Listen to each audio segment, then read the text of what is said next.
In my early videos, I used the slogan, "Don't be a script kiddie" in the intro. And quite some time ago, I got the following YouTube comment about it. Don't be a script kiddie is a reference to Mr. Robot? Or is it already a thing in general? Well, I think it would be interesting to look for the origin of the term script kiddie and at the same time get a glimpse into some hacker culture history. I think this is interesting because it gives us an excuse to look into the past to better understand on what our community is built upon and somewhat honor and remember it. I wish I was old enough to have experienced the time myself to tell you first-hand stories, but unfortunately I'm born in the early 90s and so I'm merely an observer and explorer of the publicly available historical records. But there's fascinating stuff out there that I want to share with you.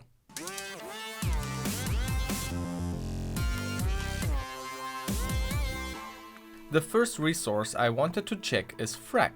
I've referenced Frag many times before because I think it's the longest running e-zine with quality content. And the cool thing is that these issues started in 1985 by Terran King and Night Lightning. So it has been part of hacking history from pretty early on, and I highly encourage you to just randomly click around those old issues and read some articles. You will find stuff about operating systems and various technologies you might have never heard about because they basically don't exist anymore. But you also find traces of the humans behind all this through the Frag profiles and other articles. Maybe check out the famous Hacker Manifesto from 1986, The Conscience of a Hacker. It was written by a teenager calling himself the Mentor, who probably never thought that his rage-induced philosophical writing would go on to influence a whole generation of hackers. But it becomes even more fascinating with the privilege of being here in the future, right now and looking back. I found this talk from 2002 by The Mentor. He's now a grown man reflecting on his experience about this. It's emotional and human. And in the end, this is what the hacker culture is. It's full of humans with complex emotions. We shouldn't forget that. Anyway, I'm getting really distracted here, but there are not enough opportunities to expose people to this stuff. Back to script-kiddy research. We can simply wget the archive from frag.org, -r recursive crawling, -l only 2 layers steep, and -np for no parent folders. This takes a moment to download. And then we can grep. Let's start with simply script-kiddy. The oldest occurrence of script-kiddy we can find is from issue 54, released in 1998, article 9 and 11. When someone posts, say, a root hole in some comsat daemon, our little cracker could grab his list for UDP port 512 and Solaris 2.6, and he immediately has pages and pages of rootable boxes. It should be noted that this is script-kiddy behavior. And the other is a sarcastic comment about rootshell.com being hacked and then them handing over the data to law enforcement. Let's give out scripts that help every clueless script kiddie break into thousands of sites worldwide, then narc off the one that breaks into us. But this issue is from 1998. Still the 90s, but I'm sure there have been earlier occurrences. And we should maybe start looking for slight variations that I think are still valid. For example, script kiddie with a Y, but there's not much. So I was searching for just kiddie, which might help us to find other variations, including script kiddie with a K, or skiddy, or script kiddie with a dash. But the only earlier occurrences that we have is just of kiddies. For example, in issue 12 from 87. I've been freaking since these kiddies were still messing their diaper. But that's not quite the script kiddie terminology. I think we have to expand and look somewhere else. Wikipedia is often pretty good with information and references, but unfortunately there are only links going back to the 2000s. While looking for more text files to search through, I stumbled over this repository by fdisku with a larger collection of zines. However, there was not really anything much older than our 1998 Frag article. Then I also looked at the textfiles.com archive, which is ran by Jason Scott, and he has a huge archive of old zines and bulletin boards, mailing lists and more. And so I started to search through that, and indeed, I found some interesting traces from around 1993-1994 in a BBS called WAPS. Yet another bulletin board system created by Alex Wetmore in 1991 at Carnegie Mellon.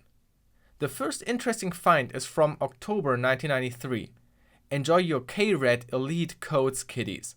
The term kiddie is not prefixed with script kiddie, and I'm not sure if it's elite code, kiddies, or elite code kiddies, But code and script is almost synonymous, and it seems to be used in a very similar derogatory way as the modern terminology. In December 1993, the term kiddies is also used in relation to rip them off, which is also typical meaning of script kiddies nowadays. They just steal and take other people's work. And then in June 1994, there's this codes kiddies just don't seem to understand that those scripts had to come from somewhere. Hacking has fizzled down to kids running scripts to show off at a 2600 meet. There is again a reference to codes kiddies, but now the term script also starts to appear in the same sentence. And then in July 1994, it got combined to even 99% of the wanker script codes kiddies knows enough to run scripts on the Department of Defense. Isn't that fascinating? I start to believe that 1994 is the year where the term script kiddie started to appear. But this example is still not 100% the modern term. And so the earliest usage of literally script kiddie I was only able to find in an exploit from 1996. crontab has a bug. You run crontab -e, then you got a shell, relink the temp file that crontab is having you edit, and presto, it is now your property. This bug has been confirmed on various versions of OSF1, Digital Unix, and AIX.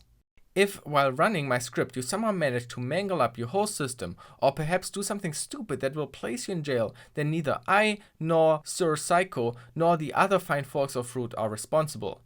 Personally, I hope my script eats your cat and causes swarms of locusts to descend upon you, but I'm not responsible if they do. Signed, K-Mem. Script kiddies, cut here. There it is. This bug was discovered by Sir Psycho on Thursday the 21st of March of 1996, just after midnight. I guess nothing has changed with hacking into the night. And this exploit script was written by K-Mem. You know what's cool? With a bit of digging, I actually found party pictures from around 1996-97 from K-Man and Sir Psycho.